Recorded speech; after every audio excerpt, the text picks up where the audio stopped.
Yo, what's going on, homies? It's your boy Stumped back for the OPTC video, and in today's video, we're taking a look at Divine Departure Shanks over in the PvP game mode, and seeing if INT really needs this particular character, because INT right now is running around as like the best team in the game. With the release of Blackbeard, they are just an absolute meta killer. They've just gone through the ranks, and they've just started picking off team after team after team. Obviously, there are some teams that can beat them, and you can design teams to sort of shut them down. But just as a whole, with the release of Blackbeard, Yamato, and S-Hawk, and Luffy doing their thing, like, this team has just been very, very, very powerful. And obviously, just being added to one of the best teams in the game is going to elevate the stature of said character. Now, Shanks does buff INT characters. However, he's more built around the whole, like, INT slasher or INT cerebral kind of meta. His passive buffs INT teammates HP up level 6, and then if you're a cerebral or a slasher, he gives speed up, crit up, and defense up level 6. So for this particular team, Yamato and S-Hawk plus Shanks himself are getting the full buff that Shanks can actually bring. But, unfortunately, Luffy, one of your big damage dealers, as well as Blackbeard aren't getting any of those buffs. Now, Blackbeard doesn't really need the buffs. Blackbeard's not bringing anything to the team. He's basically, well, in terms of buffs, he's basically just here to nerf the enemy. Like, his sole role is to drop defense, roll back specials, apply damage over time, and do some really, really annoying and nuisancey things to the actual enemy. Now, as you can see, we're taking on this S-Bear Sci-Fight, which has stuff like 6+1 law and has some nerfing capabilities for most of our units, like S-Hawk and Blackbeard and Luffy, and there's Forced Out and all this jazz as well. But we actually managed to get the win pretty comfortably. Now, Shanks, oh, don't die on me now, you silly, silly thing. Shanks' special is actually very, very good. But the best thing about it is that it's on a 20-second cooldown. Shanks' special targets all enemies for 5,000 fixed damage, and then targets Cerebral and Slasher teammates for attack up, speed up, and crit up level 6 for 20 seconds. Now, this is going to be absolutely busted for characters like S-Hawk. Running S-Hawk obviously gets the Slasher buff himself, as well as the in buff that he can provide, and then he's still buffing Shanks too. But this attack buff makes S-Hawk hit a lot harder, like ridiculously hard. But with that, there are other characters that can kind of just give that attack buff passively. Characters like Bonnie, characters like boom, see you later, Luffy. Okay, beautiful.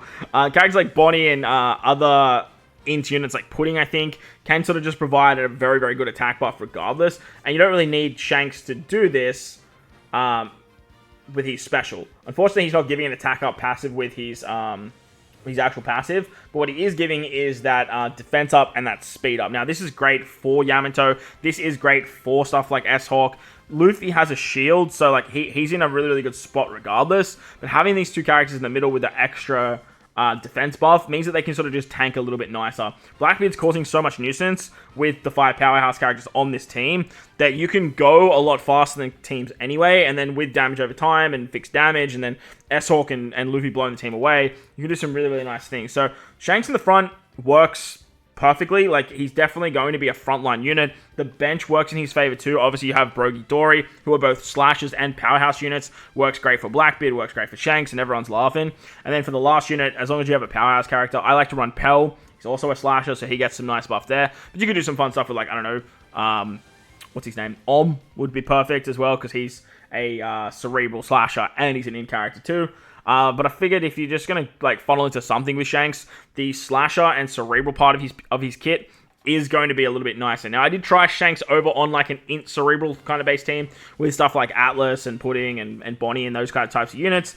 But I did find that just if you can bring Blackbeard onto an INT team, like he's kind of like a must bring now. Like, he's so damn powerful that he makes this team so much better, even though he's actually not buffing the team at all. And he's not even getting the buffs from Shanks, but he doesn't need them because he's just causing ruckus, he's causing havoc for the enemy, and making it so much harder for them to pop their specials off, to do damage, to, like, they receive more damage, plus the damage over time is actually really, really nice too. So, all in all, like, Shanks is just, he's very, very good. The 5,000 fixed damage is definitely an underrated feature.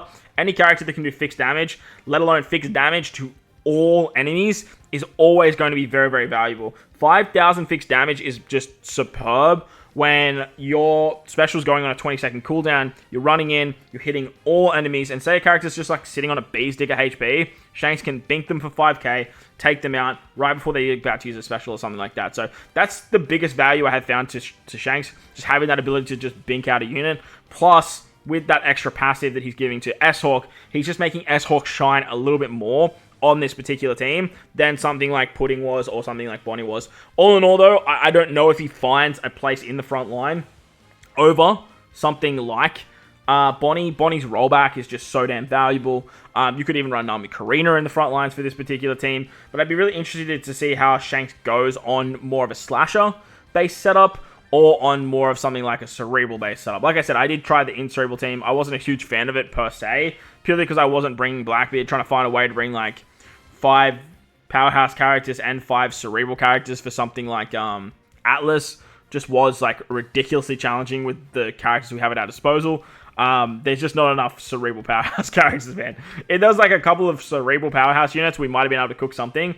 But you have enough damage output anyway with like Luffy and S-Hawk with this team. Like, you just don't need that extra shot that Atlas can provide. Now, if you guys don't have Luffy or you have S-Hawk, obviously Atlas is going to be a great addition, but S-Hawk being a 20 cost unit just works fantastically. And with that extra buff that Shanks gives because he is a slasher, just works great. Another character that reaps a lot of benefits from Shanks on this team, obviously besides himself, is Yamato. Now, Yamato's addition to the game, everyone kind of slept on this unit. I read what she did and I was like, holy shit, this is crazy.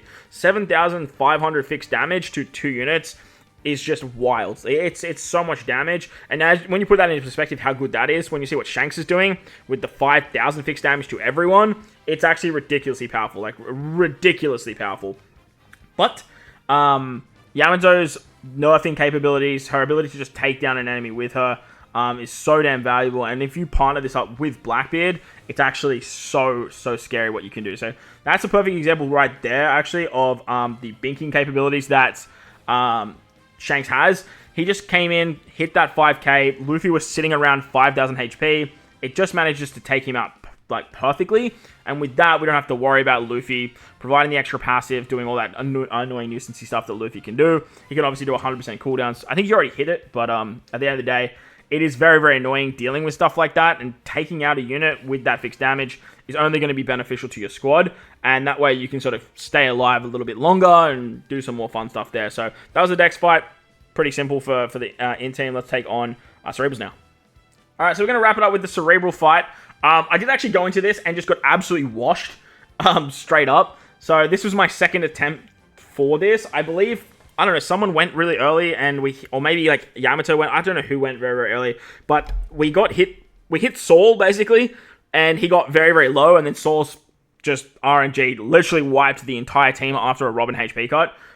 So we got very unlucky, so I thought it would die back in, and it worked perfectly. So let me know what you guys think of Shanks in the PvP game mode. All in all, I think he's a fantastic character, man. And obviously with INT being so damn powerful, he definitely has options to be ran on the team. It's still early days, so like we haven't tested him across the board with everything and seeing how he rocks, see how he rolls everywhere within PvP. But the fact that INT is in such a good position right now just shows that you can have a very good INT character, throw them on this team, and the team will still function at a very high rate. The 5,000 fixed damage, man, like any unit that hits all characters is always going to be valuable in some regard, and the 20-second cooldown is very nice. A downside to the 20-second cooldown, though, is that sometimes the speed and the cooldown just doesn't add up. And what I'm saying by that is that sometimes you can have your special ready to go in the first 10 seconds, but your character doesn't attack till 20 seconds after, and because of that, it literally just means sweet fuck all. So that 20-second cooldown is absolutely amazing. You'd rather have it than not have it, but sometimes it cannot be as good as what it actually seems. But over here on the INT team, as you can see, Shanks already gone once, and we're now approaching the 47-second mark, or the back end of the 40 seconds, I should say, and he's actually ready to go again, when Yamato realistically has only gone once. So there he is right there. He'll definitely see another special at the back end, and that 5,000 fixed damage is just going to cause havoc for the enemy team. But that's going to wrap up the video. Hopefully you enjoyed it. If you did, but like button, hit the subscribe button, do all that good stuff. Most importantly, wherever you guys are in this beautiful world, please remember to enjoy the rest of your day. As always, homies, thank you all for watching, and I'll catch you all in the next one.